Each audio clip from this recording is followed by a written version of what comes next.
nalja saab. Mateeria on nagu nuga. Noaga võid teha ai ja noaga võib leiba lõigata. Väga head tööd teha.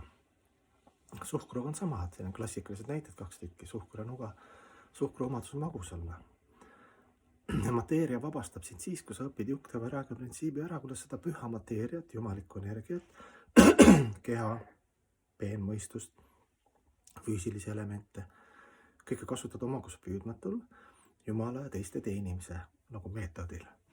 Kui seda ei oska teha, ei taha teha, siis juhtub see, et nuga teeb ai ja suhkur ei anna magusat maitset, et promod küll suhkur, aga suhkru pointi ei ole.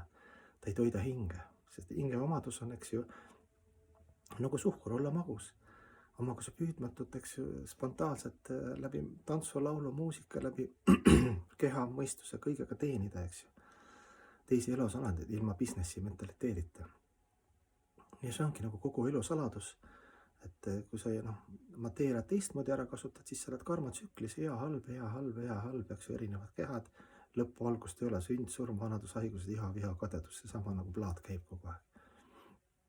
Pühamehed siis näitavad seda, kuidas seda mateeriat siis, pühakirjad, need lood ja liilad, kuidas mateeriat siis kasutada nii, et ta on püha ja imeline ja lõpuks ei ole vahetki kas vaim või mateeria, sest selle taga on üks puhas armastus.